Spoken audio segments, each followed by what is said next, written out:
Queridos amigos, sejam bem-vindos a mais um vídeo no canal Poptopia, e no vídeo de hoje nós temos o retorno da aclamada, pedida, solicitada saga do Superman. Pois é, eis que em um movimento, se não inédito, mas atípico, a Panini ouviu os colecionadores e retomou a saga do Superman que ela havia anunciado o cancelamento, né? A gente teve muita polêmica na ocasião porque a Panini falava que tinha prometido a saga do Superman para o John Byrne e se estendeu um pouco mais, mas as vendas caíram e eles resolveram cancelar. Só que a comunidade colecionadora brasileira se manifestou e eles ouviram as nossas queixas e trouxeram de volta a saga do Superman em uma segunda temporada. Essa segunda temporada começa exatamente de onde terminou a primeira, por isso você tem a opção aqui de saga do Superman número 1, mas também número 25, quando você compra no site da editora, né? Então a número 24, que tinha sido a edição anterior, fica como última da primeira temporada, e essa aqui o que eu quero dizer não é que a gente tem duas opções de capa, tá? Aqui embaixo, ó, tá Saga do Superman número 25, né? Que continua inclusive com a mesma estrutura. São 144 páginas, capa cartão, preço de R$ 39,90 e bimestral, tá? O que a gente tem aqui, na verdade, é um grande mix. São duas edições de Action Comics, número 655 e 656, Adventures of Superman, número 468 e 69, e Superman 45 e 46. Acontece que, para a sorte do leitor, essas edições elas são muito bem coordenadas entre si e as histórias vão acontecendo todas no mesmo contexto. Vale lembrar que são histórias escritas no meio dos anos 90, na verdade no meio do início dos anos 90, são histórias de julho a agosto de 1990. Isto posto, a gente tem Dan Jurgens e Gary Ordway e também o Roger Stern nos roteiros, e aqui a gente vai encontrar o Superman ainda lidando muito com consequências do que aconteceu nas edições 23 e 24, tem bastante referência ao que aconteceu nas edições 23 e 24, mas é um Superman voltando para casa, é um Superman alto astral, é um Superman resolvido a retomar a sua vida como Clark Kent, mas também a sua vida como super-herói. A gente, nesse retorno para casa, o Clark vai precisar lidar com um problema de ordem dos povos indígenas, algo meio grave está acontecendo ali com as terras indígenas do povo Oto, que divide o território de Smallville com os demais americanos, e o Clark ele é envolvido em uma trama meio mística, meio ancestral, e o Superman ajuda a resolver a situação porque ele estava ali em Smallville naquela ocasião. E essa história serve para mostrar que Smallville guarda mais segredos do que a gente imagina, apesar de ser uma cidade bem pequena. Outra trama interessante que começa a se desenrolar aqui é o surgimento do super ciborgue, né? É complicado de falar, que é a figura de Hank Henshaw. Hank Henshaw tinha sido vítima de um acidente que aconteceu lá na edição 23 da saga do Superman, e davam ele como morto. Acontece que a partir daqui a gente percebe que, na verdade, esse acidente que envolvia tecnologias e coisas,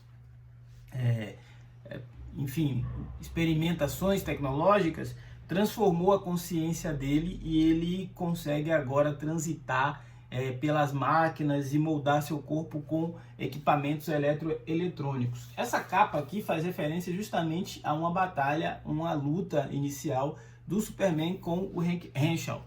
Ele tenta retomar a sua forma humanoide em uma sequência que lembra muito aquela sequência do Dr. Manhattan voltando para os laboratórios depois dele ter sido transformado, né? O corpo dele vai se formando ali e tal, e aqui o Hank vai montando seu corpo com peças de laboratório e monta ali aquilo que seria a primeira estrutura física do Super Ciborgue. E isso gera pânico nas pessoas ao seu redor, inclusive na esposa dele, que já estava sofrendo por achar que ele tinha morrido.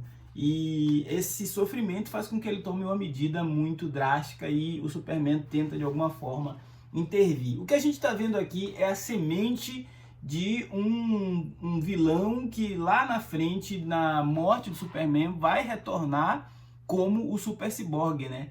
E esse retorno dele como o Super Ciborgue vai dar muito mais trabalho. Ou seja, a gente ainda não está nem perto da morte e retorno do Superman, mas algumas ideias, alguns personagens, algumas sementes já foram plantadas nesse comecinho aqui. Como essa revista ela é bimestral e tem mais ou menos ali uns 2 anos e meio de publicação entre o que está saindo aqui e a morte do Superman, vai levar um bom tempo para a gente chegar exatamente no que saiu no Ônibus. Essa é uma edição que tem bastante coisa começando a acontecer, porque são novos inícios de arco, né? Então a gente vai acompanhar a Lois Lane e o Clark tentando retomar ali um romance. Também é interessante lembrar que a Panini lançou uma edição especial dos 25 anos de casamento do Superman, isso, 25 anos, porque foram 30 anos da morte, 5 anos depois, 5 anos antes da morte, ele tinha se casado, né? Então a gente começa a ver essa retomada da parte séria do relacionamento dos dois para lá adiante desembocar no casamento. A Lois Lane está investigando uma organização nazista e ela vai desaparecer durante essa investigação, o que vai provocar da parte do Superman uma busca bastante complexa para tentar encontrar sua amada, depois dele ter levado um cano em um jantar que o Clark tinha com a Lois. Mas enfim, as coisas têm um ritmo interessante nessa saga do Superman. Eu acho que o retorno dessa coleção é um recado positivo que a Panini nos passa. Se houver clamor grandioso por algumas coisas, ela vai acabar trazendo. O que fica agora é aquela sensação de que por quanto tempo essa saga vai se sustentar? Ou será que a gente vai precisar de ciclos para que ela respire, para que a galera descanse, crie saudade e retome? Esse é um material totalmente nichado para quem tá saudosista realmente dos anos 90, tá? Não é um quadrinho assim que envelheceu moderno, é um clássico e tal, mas é um quadrinho que continua interessante, principalmente para aqueles fãs mais ardorosos da DC Comics e do Homem de Aço. Ainda tem uma história aqui no finalzinho que é o começo de um arco que vai continuar lá na edição 2 da saga do Superman, ou 26, como você quiser, que é uma história envolvendo o Jerry White, que é o filho do Perry White. O Jerry White, ele se envolveu em uma boate, que na verdade é um ponto de tráfico de drogas e algumas outras coisas obscuras estão acontecendo ali. O Jimmy Olsen começou a investigar o que estava rolando e os dois se tornaram vítimas de uma luta bastante complicada, violenta, por conta de tráfico de drogas.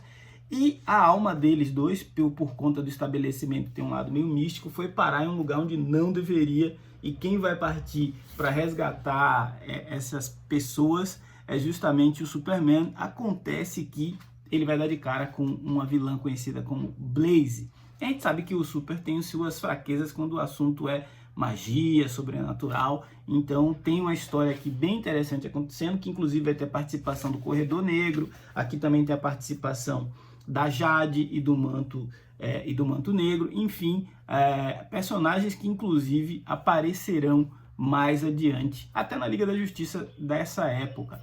O Corredor Negro ele fala uma coisa nessa história que ele diz assim: só conseguem me ver aqueles que estão perto da morte, ou quem o permitem em ocasiões espontâneas. Será que ele quis dizer que o Superman já estava marcado para morrer desde essa edição aqui? Não sei. Deixe para você comentar. Esse foi o Poptopia de hoje. Se não for inscrito, se inscreva. Afinal, falar de gibi é sempre muito bom. Forte abraço. Até a próxima. Fique bem.